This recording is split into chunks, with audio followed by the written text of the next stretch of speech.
Quán của chị là rất là nhiều topping để cho mọi người lựa chọn. Mọi người thích ăn món gì chị cũng đáp ứng được hết. Mỡ nổi là chị mời khách, chị không có lấy tiền. Chị có bao nhiêu là chị cho bấy nhiêu. Sau tới thịt mỡ là chị dùng những cái mỡ rất là ngon, cho nên mua cái đó là rất là mắc tiền. Thịt bò của chị, khách vô là mỗi tô là chị mới cắt ra từ lát thịt. Cái nước hầm bún bò của chị nấu theo truyền thống, cho nên là chị không có để nó nhiều gia vị lắm. Chủ yếu là từ ngọt từ xương, cho nên là khách hàng dùng tới cái nước lèo thì sẽ cảm nhận được cái nước ngọt từ xương mà ra.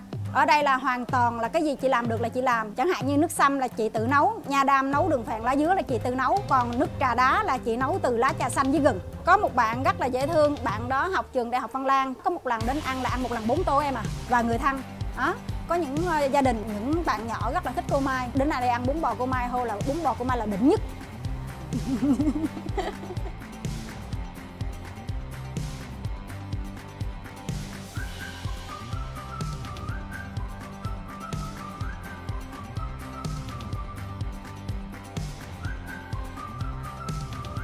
Chị tên là Mai. Chị Mai bán từ 6 giờ sáng tới 21 giờ tối. Địa chỉ 812/23 Trường Sa, phường 14, quận 3. Bán năm nay được 14 năm. Chị Mai nghĩ là cơ duyên. Chị Mai nghĩ là cơ duyên, tại vì chắc là chị thích ăn bún bò. Chị tự tìm hiểu và chị tự ra món chị bán. Nói chung là đại khái là do mình cũng có cái năng khiếu em ạ. Đó, cũng có cái năng khiếu cho nên là mình cũng gọi là góp sức hết mình để trau dồi vô cái quán của mình để phát triển hơn.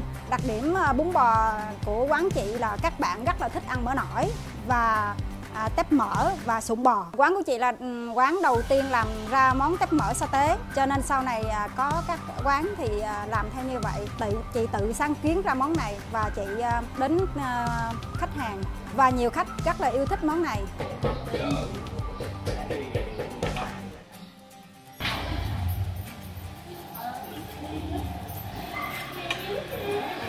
Bún bò của chị gồm tô đầy đủ là món đầy đủ thì sụn bò chả gân, giò bò chả gân. Các bạn thích ăn món gì thì chị sẽ làm theo ý các bạn. Sụn bò, giò heo, giò bó, gân trong, gân thịt, bắp bò, nạm vè, nạm nạc, chả cua, chả Huế, chả lá, bò viên, hột gà nước tiếp, hột gà, vân vân. Cái quán của chị là rất là nhiều topping để cho mọi người lựa chọn. Mọi người thích ăn món gì chị cũng đáp ứng được hết. Trong 14 năm nay chị từ từ cải tiến và chị trau dồi thêm và chị có kinh nghiệm thêm để chị ra những cái món mới cho khách hàng. Bún bò của chị là có 3 giá, 55, 65, 75. Thịt bò của chị nhập từ hàng tươi nóng hết. Các bạn cứ việc yên tâm ủng hộ quán chị. Thật ra là thịt nóng là các khách hàng ăn vào là biết hết. Đó, cho nên là chị ra những cái tô bún bò chị rất là yên tâm. Tại vì chị sử dụng hàng tươi sống hết. Cái thịt nóng ăn nó sẽ khác, là nó ăn sẽ ngọt hơn và ngon hơn và thơm hơn.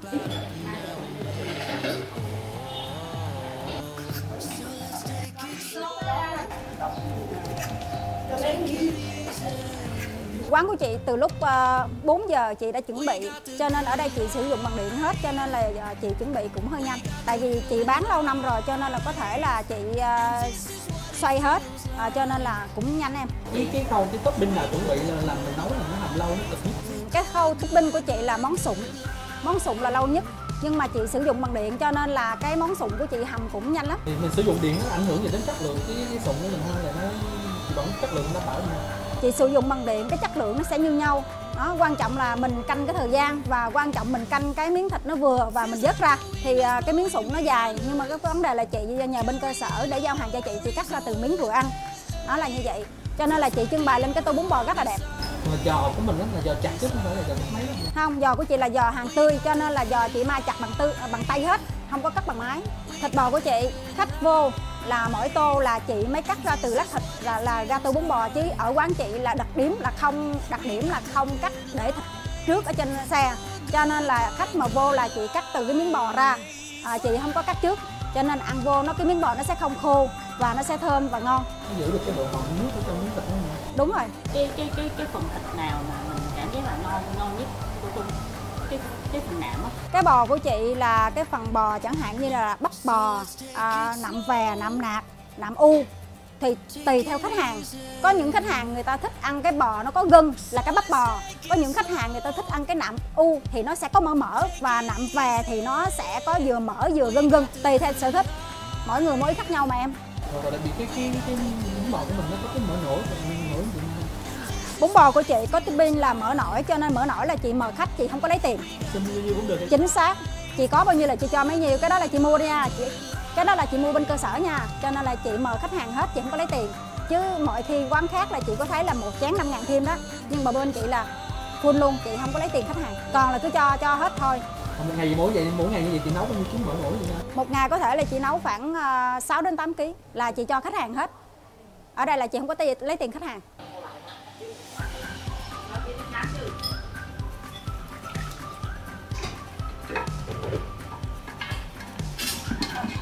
Cái nước hầm bún bò của mình á thì gồm những cái gì cũng có gì đó.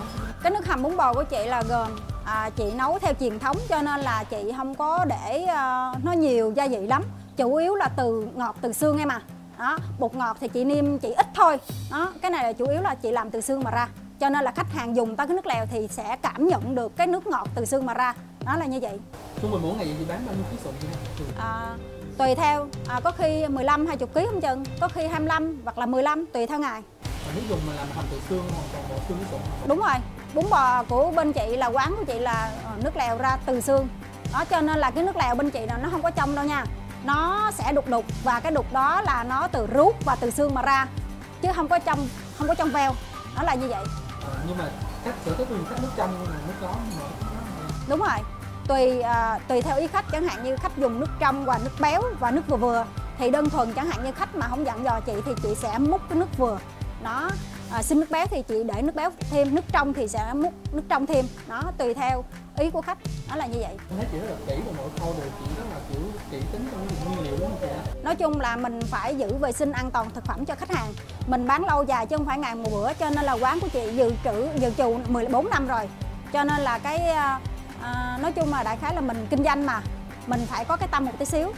Nó là như vậy, sạch sẽ là trên hết. Ở đây là hoàn toàn là cái gì chị làm được là chị làm. Chẳng hạn như nước sâm là chị tự nấu, nha đam nấu đường phèn lá dứa là chị tự nấu, còn nước trà đá là chị nấu từ lá trà xanh với gừng. Cái đó là chị không cho nhân viên làm. Và ở đây chị có làm thêm topping là chẳng hạn như là ớt chị ngâm, hành tím là chị Mai tự làm, chị Mai ngâm mời khách ăn luôn. Đó là như vậy. Sau tới tóp mỡ là chị dùng những cái mỡ rất là ngon, cho nên mua cái đó là rất là mắc tiền. Chẳng hạn chị mua 10 kg thì nó sẽ gần cả triệu đồng á, cho nên là chị phi ra thì nó không có bao nhiêu hết. Đó là như vậy. Nói chung là đại khái là muốn ngon đến tới khách hàng. Thấy gì không phải vậy đâu nha. Nó rất là nhiều công đoạn để ra cái tô bún bò.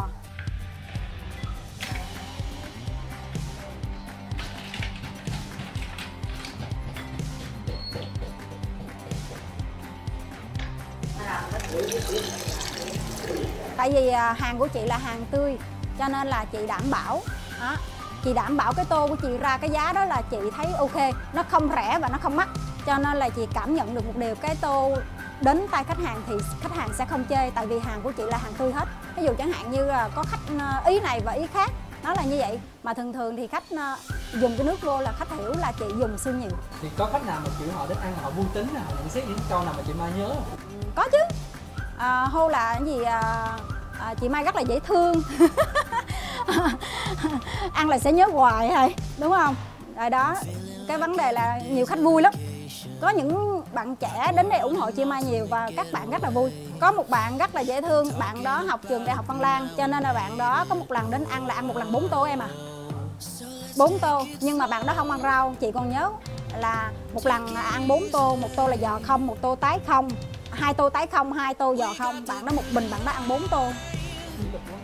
Đúng rồi, bạn đó nhỏ người lắm mà bạn đó sinh viên Đại học Văn Lang. Một tô bún của chị đưa ra khách hàng rất là ok.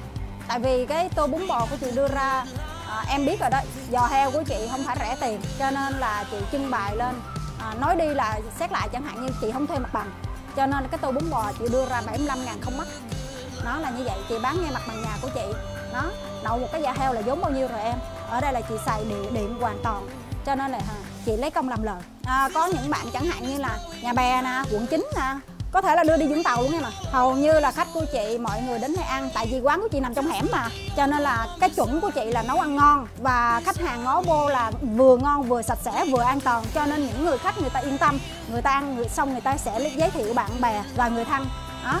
Có một lần này chị đóng gói bún bò đi Hàn Quốc luôn. Có những gia đình, có những đứa bé rất là, những bạn nhỏ rất là thích cô Mai. đến đây ăn bún bò cô Mai hô là bún bò cô Mai là đỉnh nhất. Có những kỷ niệm cũng buồn và có những kỷ niệm cũng vui. Chẳng hạn như lúc trước chị bán rất là đông, ra những cái tô bún bò không kịp thì có những người khách người ta sẽ giận, người ta đứng lên. Có những người khách thì người ta sẽ nói nặng lời luôn. Nhưng mà chị Mai nghĩ một điều là mình đông quá, mình không phục vụ theo yêu cầu của chuẩn của khách, cho nên là khách người ta giận. Cho nên là từ cái khoản đó chị sẽ rút kinh nghiệm hơn. Khái niệm của chị là quán của chị kinh doanh, khách hàng là thượng đế. Chẳng hạn như khách yêu cầu gì chị sẽ làm theo đúng yêu cầu đó. Chẳng hạn như giống khách không ăn hành, không ăn nước béo, đại khái đó. Cho nên ví dụ chẳng hạn như làm theo ý khách hàng là thượng đế mà em, mình phải làm theo ý khách.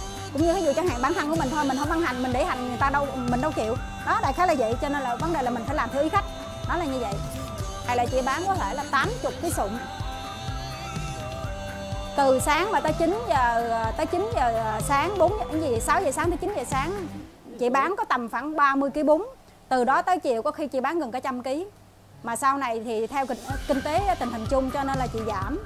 Kỷ lục của chị là chị giao hàng cho công ty, chẳng hạn như ngân hàng Vietcombank, Sacombank, bảo hiểm, bệnh viện Chợ Gãy, bệnh viện 115, hầu như là bệnh viện như đồng 1, như đồng 2 có hết. Quán của chị, phương châm của chị là chất lượng là trên hết. Chẳng hạn như nhằm bữa, chẳng hạn khách hàng mà vô ủng hộ quán của chị ngó trên tô là khách mà ăn hết tô chị rất là mừng đó, chị rất là vui. Lý do là sao? Là mình nấu đạt tiêu chuẩn khách mới ăn hết. Thay lời muốn nói, Mai xin thành thật cảm ơn khách hàng rất nhiều. Trong suốt 14 năm qua đã đồng hành cùng Út Mai, Út Mai sẽ trao dồi để ra những cái tô bún bò thật là ngon để tới tay khách hàng. Và Út Mai thật sự cảm ơn khách hàng rất nhiều trong suốt thời gian qua 14 năm đã ủng hộ Út Mai.